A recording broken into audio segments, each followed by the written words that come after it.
teman-teman, apa kabar? Berjumpa kembali dengan saya Mina Chandra di acara Taiwan Dewasa ini ya. Kembali Amina hadir dengan informasi seputar Taiwan. Semoga saja informasi hari ini yang Amina sajikan juga bisa menambah wawasan bagi kita semua dan juga bermanfaat. Topik kali ini yang akan Amina angkat berkaitan dengan lingkungan wajah baru. Karena setiap adanya perkembangan pasti juga ada perubahan-perubahan yang terjadi berkaitan dengan kehidupan bermasyarakat di Taiwan. Dan kita bisa mengetahui bahwa di Taiwan juga tidak sedikit pendatang, baik itu mereka adalah imigran baru yang mungkin mereka datang sekolah di Taiwan, kemudian juga bekerja di Taiwan, lalu menikah dengan orang Taiwan sehingga mulai menetap lama, bahkan juga beranak cucu di Taiwan. Sehingga kontribusi mereka untuk pembangunan atau kehidupan bermasyarakat di Taiwan cukup tinggi. Selain itu masih ada mereka dengan tenaga yang sangat diperlukan oleh masyarakat Taiwan, yakni pekerja migran asing yang berasal dari 4 negara, di antaranya Indonesia, Vietnam, Thailand, dan Filipina. Dan teman-teman Indonesia banyak yang mengatakan bahwa mereka cukup betah, merasa Taiwan cukup baik, cukup nyaman, dan juga rata-rata majikan juga baik, walaupun secara per kasus ada juga kejadian-kejadian yang tidak kita inginkan. Tetapi pada umumnya untuk Taiwan bisa tergolong sebagai tempat yang nyaman. Bahkan ada yang menyebut bahwa Taiwan juga merupakan rumah kedua. Hari ini Amina akan mengangkat topik berkaitan dengan kehidupan dengan wajah baru, lingkungan wajah baru yang ada di Taiwan, di mana jumlah pekerja migran asing di Taiwan yang kian lama kian tinggi ya. Dan untuk tahun 2025 ini, dan berdasarkan dari data statistik yang didata dari Badan Keimigrasian Nasional, akhir tahun 2024 untuk jumlah pekerja migran asing yang di Taiwan sudah mencapai puncak baru. Dan mungkin beberapa waktu yang lalu, di mana apabila teman-teman mendengar berapa jumlah pekerja migran asing yang ada di Taiwan, berkisar sudah tembus ke angka 800.000 orang. Tetapi hingga saat ini sudah mencapai lebih dari 850.000 orang. Dan angka ini cukup tinggi dan merupakan rekor tertinggi. Dan dari statistik yang ada per September 2025 dari data akhir tahun, untuk jumlah warga asing pemegang izin tinggal resmi di Taiwan yang sudah mencatat 948.000 orang, meningkat 10% per tahun. Untuk warga asing ini, mereka yang mendapatkan izin visa tinggal mungkin dengan alasan adalah studi atau bekerja juga bisa, atau mereka punya kerabat atau saudara di Taiwan. Dan angka warga asing pemegang izin tinggal di Taiwan yang resmi meningkat 10% per tahunnya. Kemudian untuk pekerja migran dengan angka yang mencapai 75,1%. Dari 950.000 orang, ada 75%-nya adalah pekerja migran asing. Dan bisa dikatakan untuk kelompok pekerja migran asing juga termasuk sebagai kelompok besar ya, bahkan sudah melebihi dari jumlah suku penduduk asli yang ada di Taiwan. Nah, kondisi seperti ini juga kita bisa ketahui bahwa mereka yang selain mereka yang memberikan jasa atau tenaga mereka, dan tetapi mereka yang juga hidup dan berkonsumsi di Taiwan. Dan ini juga menjadi sebuah pangsa pasar yang besar. Nah, kita lihat lagi apa posisi warga asing selama mereka berada di Taiwan. Mungkin ada yang bekerja sebagai insinyur, mereka bekerja untuk pekerjaan profesional atau kerah putih, atau juga pelaku bisnis, atau juga pengajar pendidik. Dan untuk jumlah-jumlah ini secara bersamaan dari tahun ke tahun juga terus meningkat. Dan hal ini menunjukkan adanya dukungan warga asing yang berkelanjutan terhadap industri-industri di Taiwan.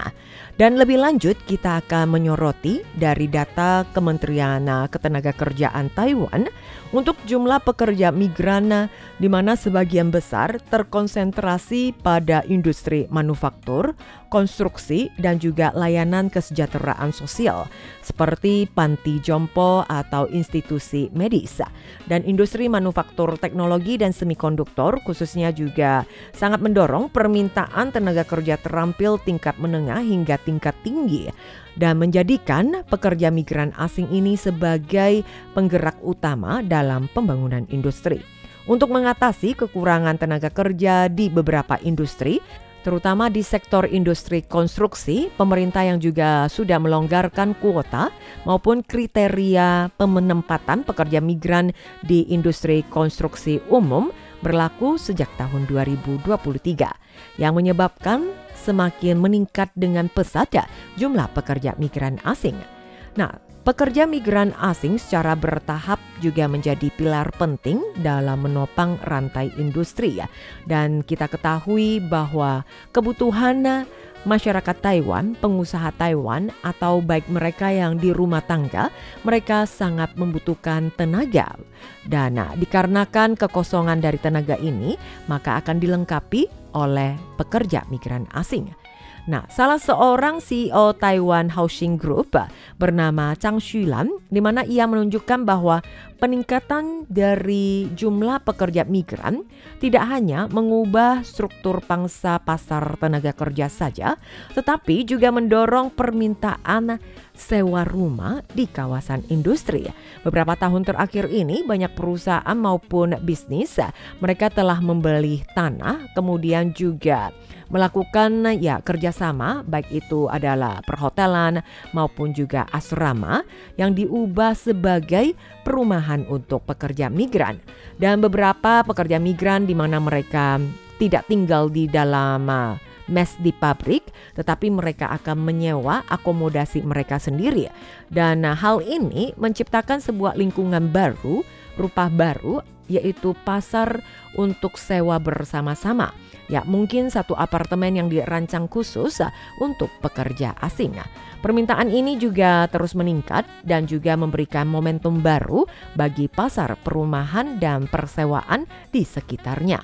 Dan lebih lanjut, dari analisa yang mereka dapatkan bahwa pengeluaran dari pekerja migran di Taiwan terkonsentrasi untuk beberapa kawasan seperti di sekitar stasiun kereta api atau pusat transportasi di mana memudahkan mereka untuk bepergian.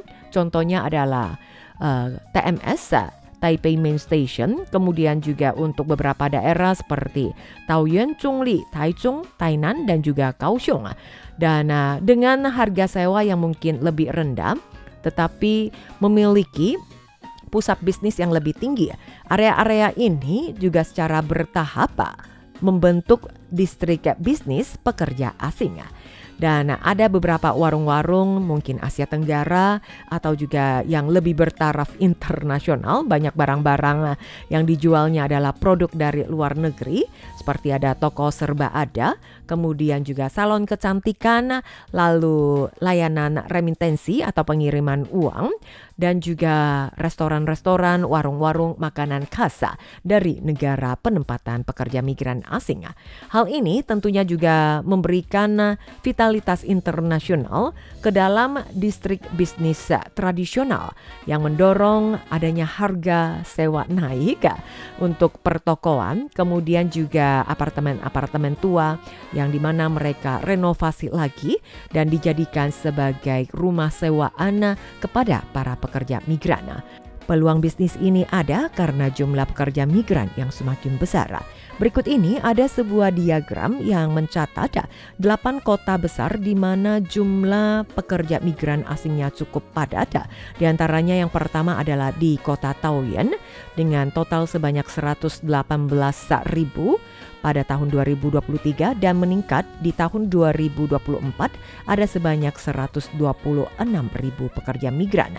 Kemudian urutan kedua ada di kota Taichung sebanyak 91.000 di tahun 2023 dan peningkatan 8,1% di tahun 2024 ada sebanyak 98.000 orang.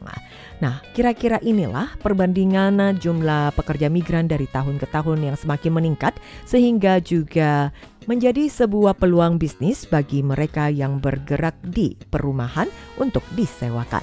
Ya teman pendengar, informasi yang Amina bagikan dalam acara Taiwan Dewasa ini semoga menarik dan bermanfaat. Amina pamit dulu, sampai jumpa.